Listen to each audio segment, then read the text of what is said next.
Bom dia, meus irmãos, graça e paz. Vamos abrir as nossas Bíblias na primeira carta de João, capítulo 5.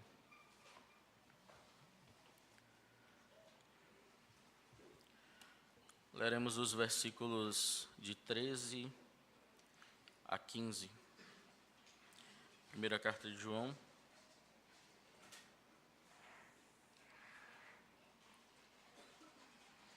capítulo 5,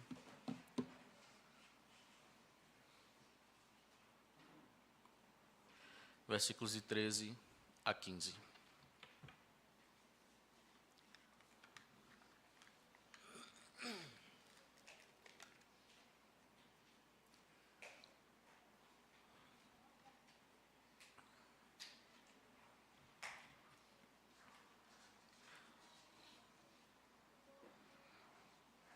Nos diz assim a palavra do nosso Deus.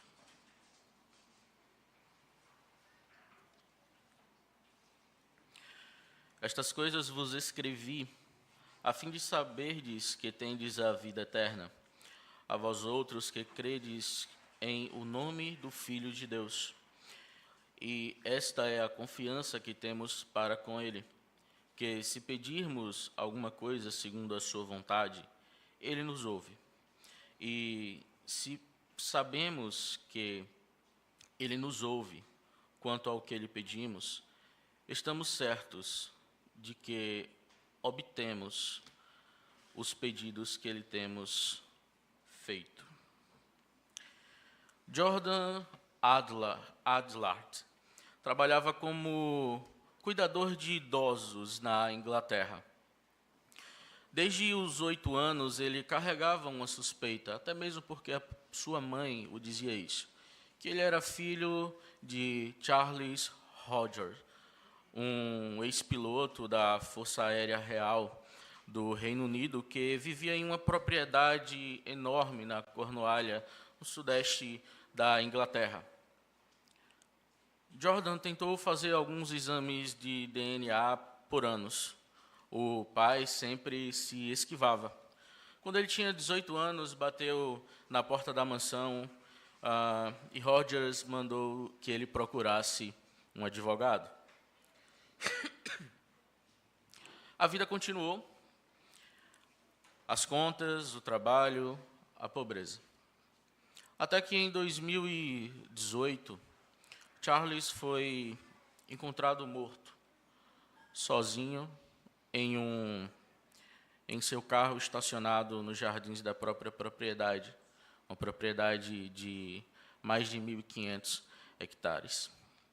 Jordan conseguiu, por meios legais, então, fazer o teste de DNA, que havia tentado durante anos, e o resultado confirmou.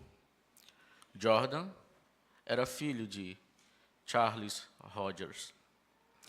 Então, ele era o único herdeiro de uma propriedade avaliada em 50 milhões de libras. A Penhouse Estate, uma das maiores propriedades rurais da Inglaterra. Essa história me veio à mente ao ler esse texto como um contraste.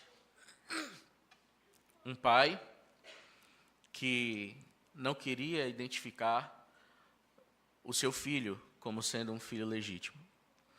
Por outro lado, nós vemos agora João falando sobre Deus, nos dando a certeza que somos filhos dele.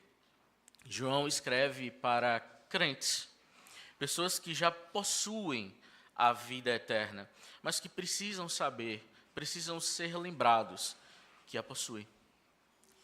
A herança já está confirmada. A questão é se vivemos como quem conhece o que possui. Se vivemos como conhecemos que somos filhos de Deus.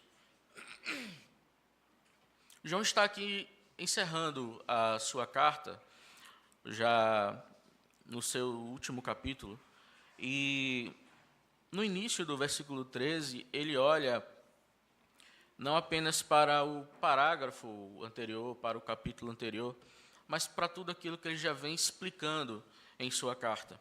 Ele olha para a carta como um todo, não apenas para uma parte. E o apóstolo quer que tudo que ele escreveu dirija-se para esse ponto, que a igreja saiba que tem a vida eterna. Convém lembrar aqui também o contexto da carta. João escreve para igrejas da Ásia Menor, onde estavam sendo perturbados por falsos mestres gnósticos, por falsos mestres estes identificados pelo próprio João, que falavam mediante o espírito do anticristo.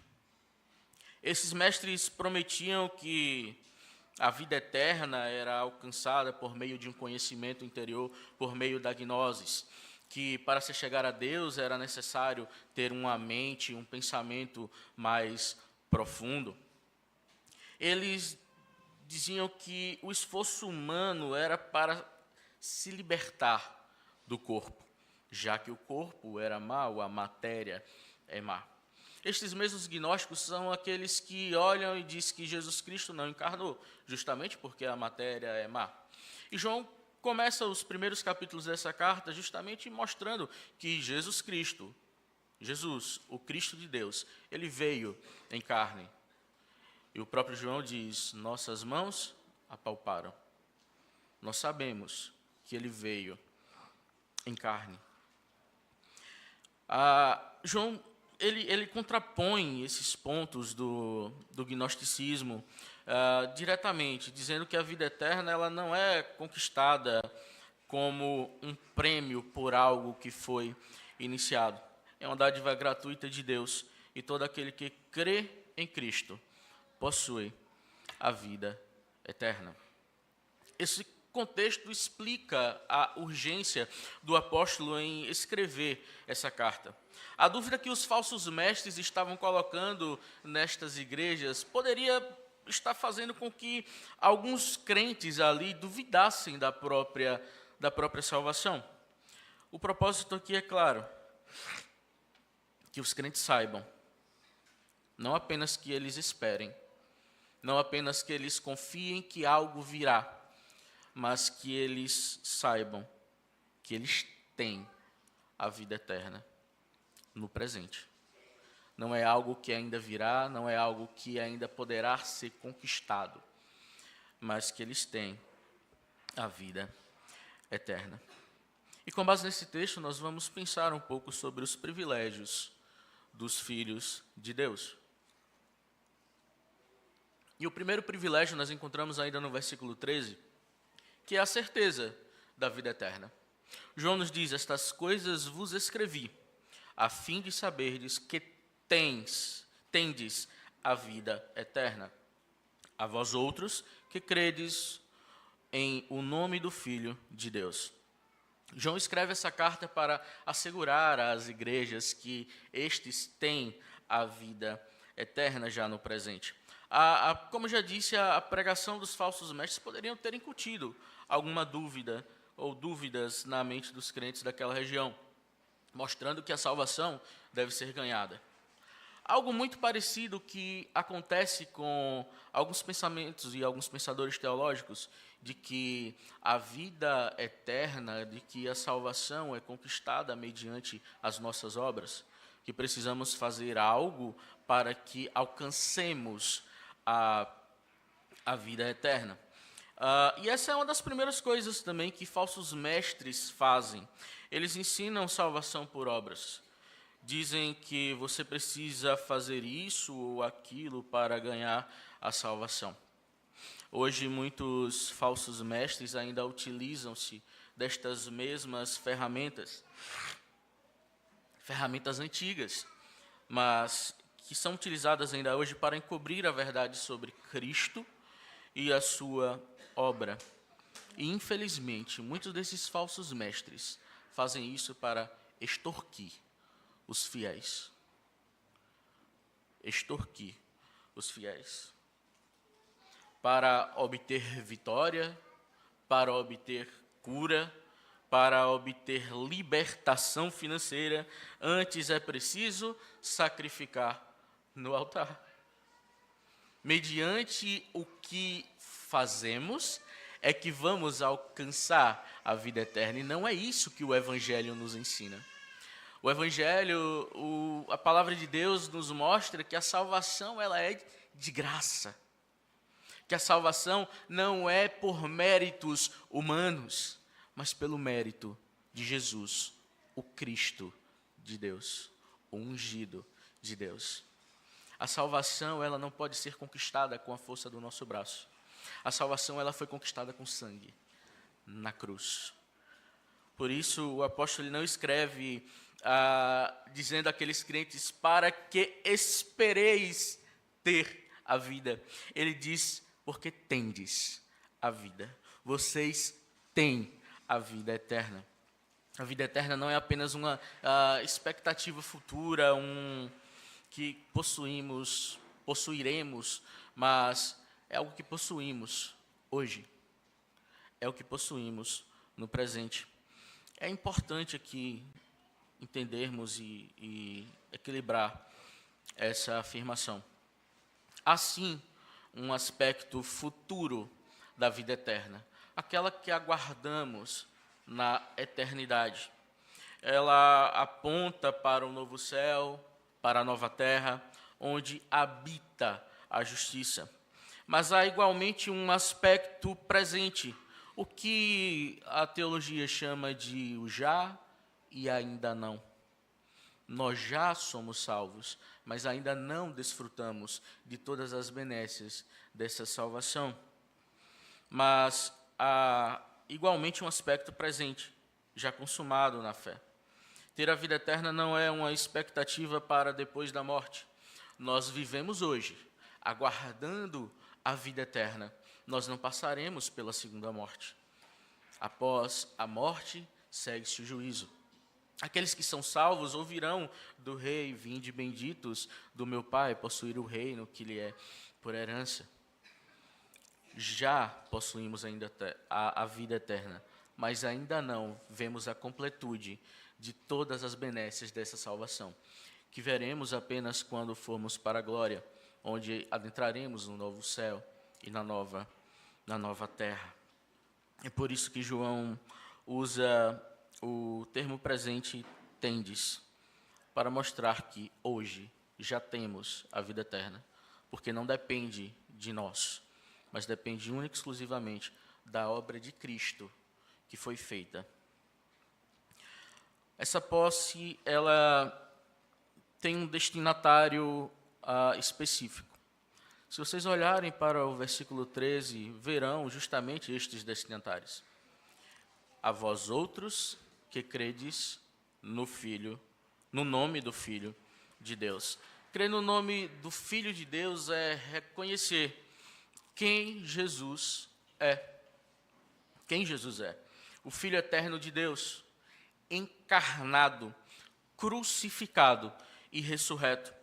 Não é uma sujeição intelectual, como os gnósticos pensavam. Não é apenas pensar sobre isso, internalizar, acreditando que porque eu tenho conhecimento, então eu alcançarei a vida eterna. Mas é o reconhecimento pessoal e interior da glória redentora de Deus em Jesus Cristo. É crer que Jesus Cristo é o Verbo de Deus encarnado, que desceu dos céus, que deixou a sua própria glória, que encarnou para andar junto conosco, para se sacrificar voluntariamente para pagar o preço do nosso pecado, para que a ira divina fosse aplacada e para que a ira divina não fosse derramada sobre a vida daqueles pelos quais ele morreu. Ter a Cristo é ter a vida eterna. E essa lógica ela é incontestável na direção contrária. Porque se quem tem o Filho tem a vida eterna, aquele que não tem o Filho não tem a vida eterna. Aquele que não tem o Filho não tem a vida eterna. Mas por que João precisava escrever isso para quem já crê? Talvez essa seja a indagação que nós temos. Porque João ele escreve para os crentes de igrejas ali na região da Ásia Menor. Mas por que João precisa escrever isso? Simplesmente porque o homem ele é frágil. Porque muitas vezes as pessoas se deixam levar por falsas doutrinas e acabam se desviando do caminho da verdade. Porque mesmo crentes, mesmo cristãos, se não forem alimentados pela verdade de Deus, muitas vezes podem incorrer em erros e caminhar por caminhos tortuosos. Ainda existem em nós resquícios constantes de incredulidade. Marcas estas que foram deixadas em nosso coração pelo pecado. Marcas essas que precisam, todos os dias, serem analisadas e serem retiradas do nosso coração. O que cremos pode não ser realmente crido sem uma confirmação mais plena. A Escritura também exige isso, a Escritura ela não é apenas para converter, mas também para fortalecer a certeza dos convertidos. Por esse mesmo modo é que esta carta ela não ficou apenas na região das igrejas da Ásia Menor. Por essa mesma razão, aprove ao Senhor a conservar que essa palavra chegasse até nós hoje, porque aquilo que João escreve parece muitas vezes ser muito presente em nossos dias. Falsos mestres gnósticos que ali estavam atuando também atuam hoje. Teologias são mudadas, doutrinas são estabelecidas contrárias à palavra de Deus. Falsos ensinos se levantam todos os dias para tentar abalar a fé daqueles que verdadeiramente creem no Filho de Deus. Precisamos viver como quem possui a vida eterna, pois a vida eterna não depende da nossa performance. A vida eterna não depende daquilo que eu faço para ganhá-la, porque ela foi ganhada por Cristo Jesus. A nós nos foi dado um presente, uma graça, uma dádiva. Não por obras, mas pela obra de Cristo na cruz. O primeiro privilégio dos filhos de Deus é a certeza da vida. Mas João também apresenta um segundo privilégio aqui. Versículo 14, ele fala sobre a confiança da oração. E esta é a confiança que temos para com Ele, que se pedirmos alguma coisa segundo a sua vontade, Ele nos ouve. Se temos essa certeza, nos aproximaremos de Deus e oramos confiados em Deus.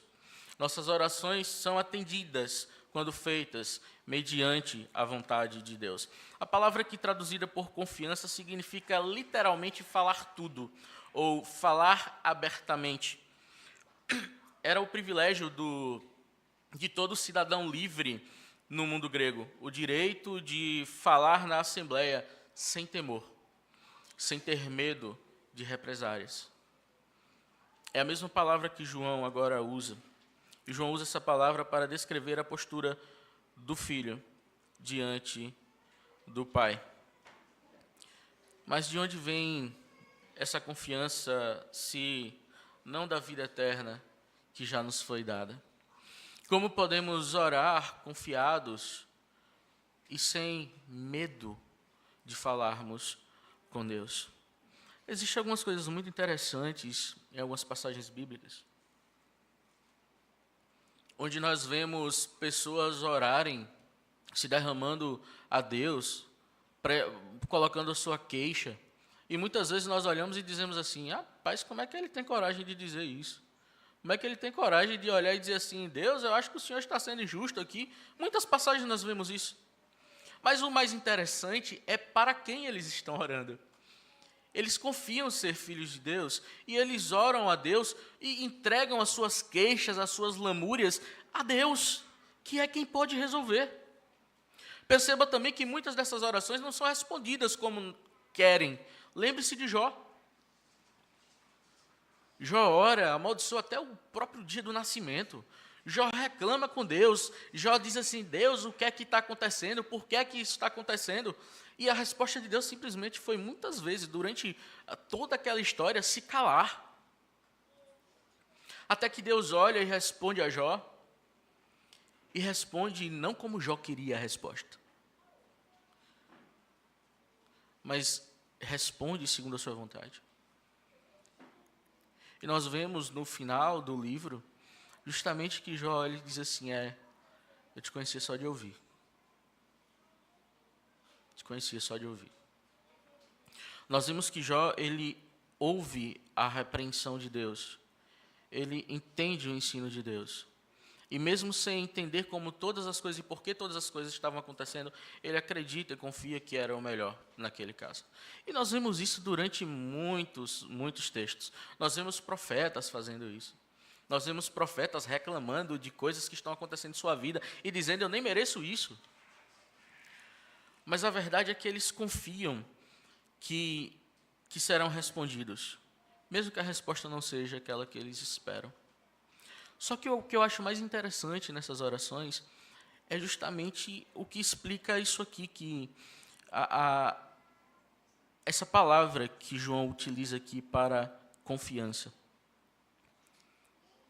onde um cidadão livre tinha o direito de falar em assembleia sem temor. Nós podemos orar. Nós podemos entregar as nossas queixas a Deus, sabendo que as nossas orações serão respondidas. Mas precisamos também entender que nem sempre serão respondidas como nós queremos. Mas precisamos entender que a resposta de Deus sempre é a melhor para nós. Mas uma certeza nós podemos ter, que nossas orações serão respondidas, independente da resposta. Romanos 8, do 32 ao 37, eu gostaria de ler esse texto. Os irmãos não precisam abrir a Bíblia. Nos diz assim: aquele que não poupou seu próprio filho, antes por todos nós o entregou, porventura não dará graciosamente com ele todas as coisas? Quem tentará acusação contra os eleitos de Deus? É Deus quem os justifica. Quem os condenará? É Cristo Jesus quem morreu, ou antes, quem ressuscitou, o qual está à direita de Deus e também intercede por nós. Quem nos separará do amor de Cristo? Será tribulação, ou angústia, ou perseguição, ou fome, ou nudez, ou perigo, ou espada? Como está escrito: por amor de ti somos entregues à morte o dia todo. Fomos considerados como ovelhas para o matadouro. Em todas estas coisas, porém, somos mais que vencedores, por meio daquele que nos amou. Se Deus nos deu a vida eterna em seu Filho, não nos dará graciosamente todas estas coisas com Ele? Meus irmãos, quem sabe que é filho, ora como filho. Ora como filho. Ora confiando que o Pai responderá. Essa confiança, porém, tem uma condição. E a condição é posta nesse mesmo texto, dizendo: se pedirmos alguma coisa segundo a sua vontade. Esta condição, entendam, não é uma limitação frustrante. Não é para orarmos a Deus dizendo assim: ah, Deus, eu estou orando, mas eu já sei que o Senhor não vai me dar. Ah, Deus, eu sei que eu vou orar, vou pedir, mas eu já sei que o Senhor não vai me dar.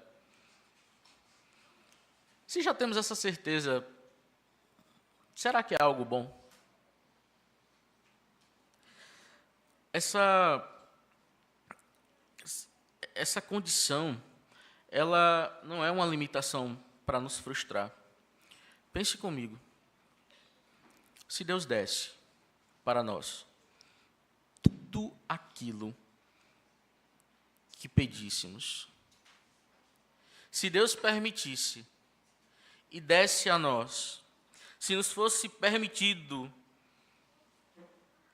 pedir e receber tudo aquilo que desejamos em nosso coração, se Deus atendesse segundo os nossos desejos,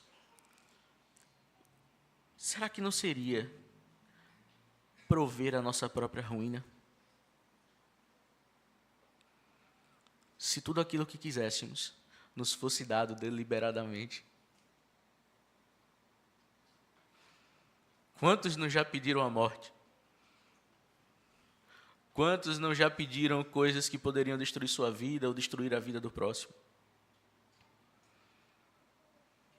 Quantos? Quantos nesse mundo inteiro não pedem a Deus coisas do seu próprio coração, que muitas vezes o afastariam do próprio Deus? Será que se Deus desse riqueza a todo mundo, todos continuariam sendo cristãos? Se Deus curasse a todos, será que todos estes que fossem curados seriam verdadeiramente cristãos? Lembre-se dos 10 leprosos que Cristo cura. Cristo cura 10. Quantos voltam? Só um. Eu não posso ser um cristão só se Deus me der tudo aquilo que eu peço. Porque muitas coisas que eu peço podem me afastar dele. E Deus não te dará, não nos dará nada que seja para a nossa ruína. Deus não nos dará nada que seja para nos afastar dele. É por isso que a condição da oração ser atendida é pedir aquilo que está em conformidade com a sua vontade. Sabe por quê? Porque nós não sabemos o que nos convém. Nós não sabemos o que realmente precisamos. Mas Deus sabe. Deus sabe. Nós sabemos apenas aquilo que queremos. Mas nem tudo que queremos, precisamos. E Deus nos dará, conforme a sua vontade, aquilo que será para o bem do seu povo. E Ele faz isso por causa da condição do nosso coração. Nós transbordamos de desejos equivocados, de desejos pecaminosos. O nosso coração, ele é ruim. Ele foi manchado pelo pecado. No nosso coração existem resquícios do pecado. Deus, por sua palavra e por seu Espírito, restringe e orienta os nossos pedidos. E isso não é limitação. Isso é graça e misericórdia. Isso é graça e misericórdia. Mas, afinal, o que significa orar segundo a vontade de Deus? João não está falando aqui apenas do modo que devemos orar, com fé, em nome de Jesus, sem duvidar. Ele está falando principalmente sobre o conteúdo do que pedimos, sobre o conteúdo que pedimos. Os versículos seguintes confirmam isso. João encoraja a intercessão pelos irmãos, isso veremos no próximo sermão. Mas no versículo 16 é isso que João está encorajando. Pelos irmãos que estão caídos e que caem em pecado. E diz que é a vontade de Deus que oremos por eles. E desencorajam também orar pelos que pecaram para a morte. Mas isso nós veremos mais para frente. É a vontade de Deus quem determina o que pedimos, o que podemos pedir, com certeza de resposta. E podemos conhecer a vontade de Deus. Muitos erram em dizer que estão buscando a vontade de Deus, porque simplesmente toda a vontade de Deus para nossas vidas nos foi revelada. É só ler a palavra de Deus. É só ler a Bíblia. Toda a revelação de Deus já nos foi dada. Sabemos como pedir e o que pedir, porque já nos foi revelada a vontade de Deus. A vontade de Deus para nossas vidas já nos foi revelada. A oração segundo a vontade de Deus pressupõe que ouvimos antes de falar. Ao orarmos, deve existir espaço para ouvirmos Deus mediante a sua santa palavra. Orar sem ler a Bíblia vai nos levar a orar errado. Pedir a Deus sem entender a sua vontade expressa nas Escrituras nos levará a pedir coisas que são fora da vontade de Deus.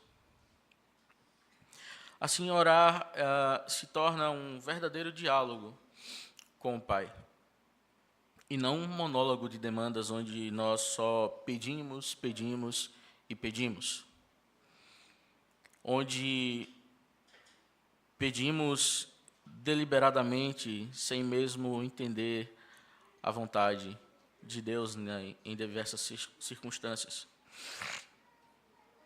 Precisamos, inclusive, nomear um erro que é muito...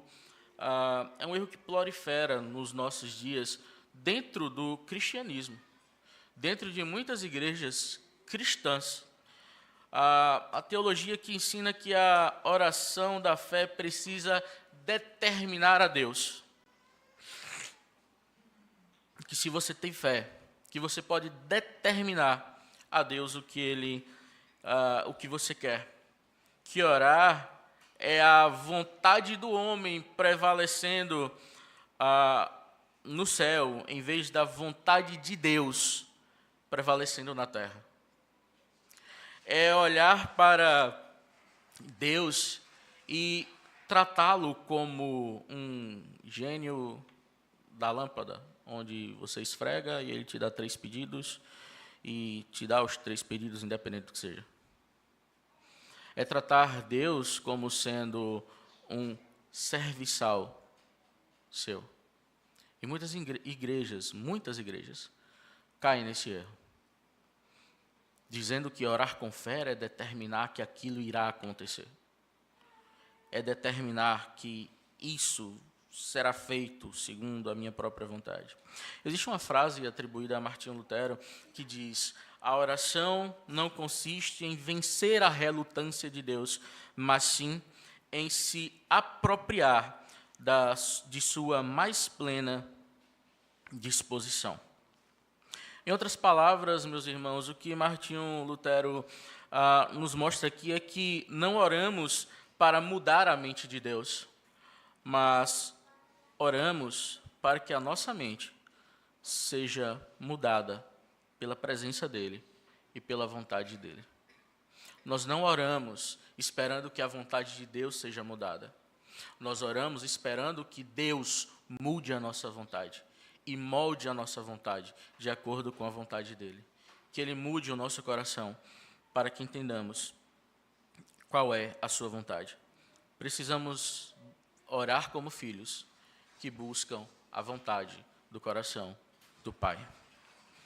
Podemos conhecer suficientemente a vontade de Deus revelada nas Escrituras. O primeiro privilégio dos filhos de Deus é a certeza da vida. O segundo privilégio é a confiança da oração. O terceiro privilégio é a certeza da resposta. Por mais que já tratamos sobre isso, mas João ele reafirma no versículo 15 dizendo: e se sabemos que ele nos ouve quanto ao que lhe pedimos, estamos certos de que obtemos os pedidos que lhes temos feito. João trata da certeza que os filhos de Deus terão suas orações respondidas. Não obteremos, mas obtemos. João usa mais uma vez o presente. Ainda que os olhos não consigam ver nada. Nós não temos apenas a esperança de que talvez Deus de algum modo, responda. A própria oração, quando feita segundo a vontade de Deus, traz consigo a certeza da resposta. Saber que nossas petições são ouvidas e aceitas por Deus é tão bom quanto saber que já foram respondidas. E lembrando, nem sempre como queremos. Nem sempre como queremos. Isso não é a chamada pela teologia dispensacionalista da confissão positiva, não é fé de decreto, não é uma heresia que defende que o poder criativo das palavras, que se eu determino saúde, eu vou ter saúde, se eu determino riqueza, eu vou ter riqueza, se eu determino vitória, eu vou ter vitória, que diz que as coisas se materializam de acordo com o desejo e a fé que você tem. Não é sobre isso. Os que defendem isso dizem que depois de reivindicar de Deus como o crente fosse um acionista de uma empresa e que tem direitos contratuais. Nós vemos isso muito na teologia da prosperidade. Muito. Determine que sua empresa vai angariar recursos. Determine que sua conta será paga. A teologia da prosperidade, ela traz muito dessa heresia. E não é essa forma que devemos orar. A certeza da resposta é sobre ter paz. Uma paz que um filho tem ao conversar com o pai. É sobre saber que as suas orações serão respondidas e que a resposta será sempre a melhor para nós, mesmo que não seja o que esperamos. Ter essa certeza da resposta nos dá paz de quem depositou o peso das suas preocupações nos braços do Pai, que é quem pode resolver toda e qualquer situação. E nós aguardamos com serenidade, como quem confia em Deus. A certeza da resposta purifica a forma como oramos. Porque se sabemos que Deus nos responderá e só responderá segundo a sua vontade, se pedirmos segundo a sua vontade, nós oraremos de qual forma? Se não, segundo a vontade de Deus, tentando entender qual é a boa, agradável e perfeita vontade de Deus, que já nos foi revelada nas Escrituras. João escreve para crentes da região da Ásia Menor, mas o Senhor preservou essa palavra para que também sirva para nós hoje. Meus irmãos, nós precisamos viver esses ensinos diariamente em nossas vidas. A mensagem desse texto não é creia para obter a vida eterna, mas crentes, saibam que vocês têm a vida eterna e que vocês vivam. E é isso que precisamos fazer. Viver alegres e confiantes em Deus. E diante de tudo isso, eu gostaria de trazer 3 certezas aqui para você levar para a sua casa, para você meditar. E a primeira é: ancore a sua fé na palavra de Deus. Não permita que as oscilações dos seus sentimentos te façam duvidar. Não deixe que momentos ruins na sua vida, momentos tristes em sua vida, te deixem duvidar do que Cristo fez. Te deixem duvidar da sua salvação. Se você é filho de Deus.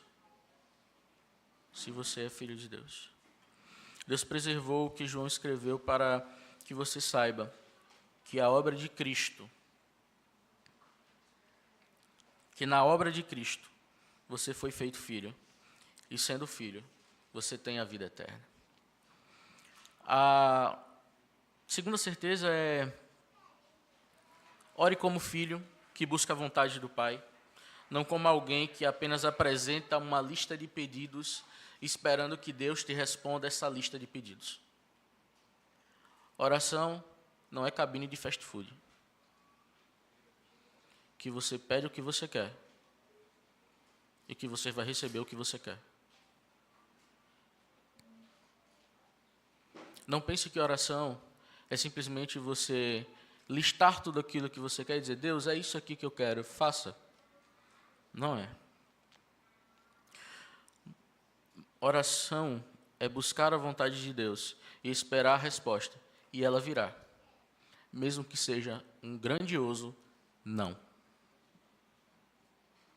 E precisamos entender que o não também é bênção de Deus, que o não é graça e misericórdia de Deus. Terceira verdade que eu quero que vocês levem para casa. Aprenda a depositar seus pedidos diante de Deus e descansar. Não viva ansioso. Apresente as suas petições a Deus e descanse. Ore sempre. Sempre. Mas descanse. Não viva ansioso. Se você sente que Deus ainda não te respondeu, descanse. Descanse. Se você acha que as coisas estão demorando a acontecer, descanse. Você não sabe o que você precisa. Deus sabe. Nenhum de nós, meus irmãos, sabe o que realmente precisamos. Mas Deus sabe. Ore. Deposite os seus pedidos diante de Deus, mas descanse. A maior prova de fé não é a intensidade do clamor. Não é ainda hoje orar rasgando as suas vestes, clamando com toda a sua força a Deus. Mas é a paz que permanece depois. É você se derramar diante de Deus, mas depois você sentir paz, descanso, sabendo que suas orações serão respondidas de acordo com a vontade dele. Jordan Adlard, e agora Rogers, não se tornou herdeiro no dia que ele fez o teste de DNA. A herança já pertencia a ele por direito de sangue. Ele simplesmente não tinha a confirmação. O que o teste de DNA fez foi transformar uma suspeita em certeza. Mas há um detalhe nessa história que não pode passar despercebido. Porque Charles Rogers escondia e não queria ter um relacionamento com o filho, o que motivou seu coração a isso, não sabemos. Mas o fato é que ele morreu sozinho, dentro do seu próprio carro, no jardim da sua casa, da sua própria propriedade, sem jamais ter sentado com seu filho e ter dito claramente, você é meu filho, isso é seu. O contraste aqui apresentado por João é absurdamente evidente quando comparamos com o que Deus fez. O que Deus fez conosco. Nós não éramos filhos. Nós éramos apenas criaturas dele. Nós éramos inimigos dele. Nós não o buscamos a fim de termos um relacionamento com ele. Nós não reivindicamos. Nós não fomos atrás de um teste de paternidade, um teste de DNA. Foi ele, o próprio Deus, que veio até nós.